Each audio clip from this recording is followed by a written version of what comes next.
편 102편 1절부터 11절까지를 묵상했습니다. 기우는 그림자 같고 시드는 풀 같은 인생의 한 부분에 대해 생각해 보았죠. 상황은 여전히 막막하고 몸과 마음이 지칠 때에 대해서 말입니다. 그런데 오늘 본문인 12절부터 분위기가 완전히 바뀌게 됩니다. 갑자기 찬양과 소망이 막 터져 나오는데요. 이런 성경 본문을 읽으면서 우리가 질문을 하지 않을 수가 없습니다. 이렇게 문제가 넘쳐나는데 어떻게 좋아질 수가 있을까? 이런 반전이 내 삶에도 과연 일어날 수 있을까? 우리가 삶을 둘러보면 상황은 쉽게 변하지 않죠. 대신 이 시편 기자의 영안에서 영적 터닝 포인트가 일어나고 있는 것입니다. 도대체 어느 지점에서 이 위대한 반전이 시작되었는지 우리가 함께 말씀을 묵상해 보려고 합니다. 먼저 오늘 시편 기자는 자신이 서 있는 삶의 시간 속에서 영원히 계시는 하나님을 기억합니다. 12절 바로 앞절이었던 11절에서 시편 기자의 조급해하는 모습이 보였죠. 이런 말씀이 있습니다. 내 날이 기울어지는 그림자 같고 내가 풀에 시들어짐 같으니이다.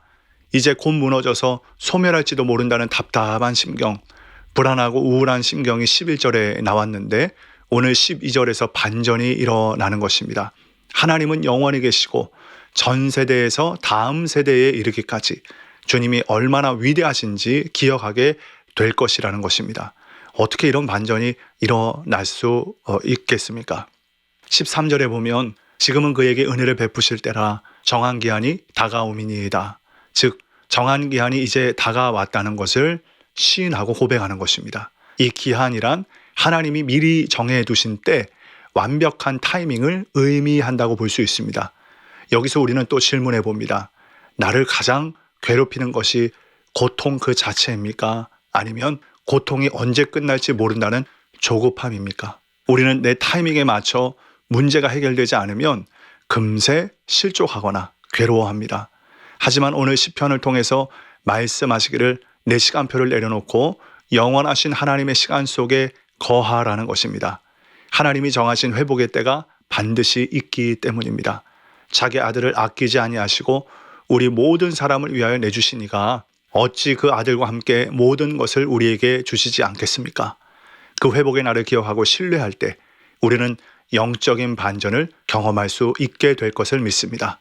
홍해를 건너게 하신 때, 바벨론 포로에서 다시 돌아오게 하신 때를 예비하신 하나님 앞에 내 조급함을 내려놓고 하나님의 시간 속으로 들어가시길 바랍니다. 우리 그 다음으로 살펴볼 반전의 포인트는 이것입니다. 바로 내가 가진 거짓 안전망이 완전히 무너질 때입니다. 먼저 17절에 하나님이 빈궁한 자의 기도를 돌아보셨다고 기록합니다. 여기서 빈궁한 자의 히브리어의 뜻은 모든 잎사귀가 다 벗겨져 벌거숭이가 된 거친 광야의 나무를 뜻하는데요.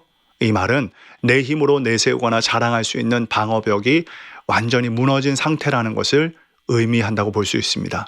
그런데 바로 그 다음 절인 18절에서 하나님은 그 아무것도 없는 상태를 향해서 장래 세대를 위하여 기록되리니 창조함을 받을 백성이 여호와를 찬양하리로다고 하십니다. 성벽과 성전이 완전히 무너져 돌무더기만 남았던 바벨론 포로기에 유다 백성들은 모든 것이 끝나버린 절망감에 사로잡히지 않았겠습니까? 이와 마찬가지로 내 삶의 소유와 조건과 상황이 무너지면 인생이 끝난 것과 같은 절망감이 찾아오는 것입니다.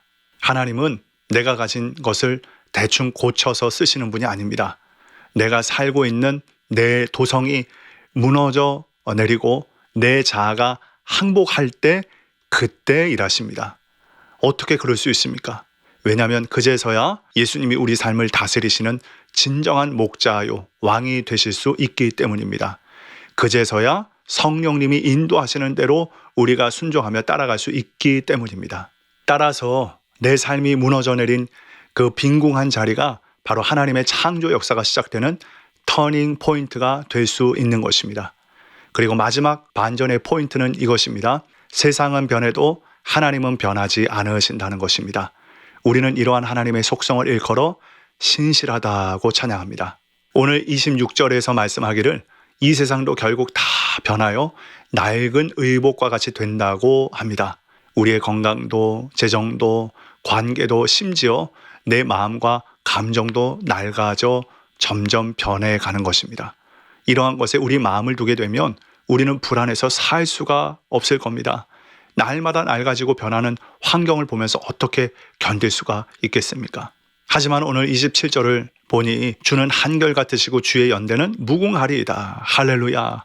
그러니까 상황이 좋아져서 찬양이 터진 게 아니라는 것입니다. 내 상황은 여전히 낡아가는 옷 같지만 나를 붙들고 계신 신실하신 하나님, 어제나 오늘이나 영원토록 변하지 않으시는 분이라는 그 사실을 확실히 붙드는 것입니다. 이 영적 진리 앞에 우리는 영적 반전을 경험하게 될 것을 믿습니다. 예수님이 십자가에 죽으셨을 때 제자들의 모든 시간과 상황은 완전히 끝난 것처럼 보였습니다. 사망이 가져다준 절망 앞에서 어떻게 소망을 바랄 수 있었겠습니까? 하지만 무덤에 머무시던 예수님이 생명의 영이신 성령님으로 말미암아 다시 살아나셨습니다. 완전히 무너져 내린 그 상황에서 하나님은 새로운 창조의 역사를 일으키시는 분이십니다. 지금 혹시 어떤 시간에 갇혀서 괴로운 마음이 있는 분이 계십니까? 변하는 상황을 보면서 낙담한 마음을 품고 계신 분이 있습니까? 그때 내 시계를 멈추고 여전히 변함없으신, 영원히 사시는 신실하신 하나님을 바라보십시다. 그 자리에서 바로 영적인 반전이 일어나게 될 것입니다. 오늘 나의 한숨이 변하여 찬양의 열매를 맺는 귀한 하루가 될 수 있기를 우리 주님의 이름으로 간절히 축복합니다.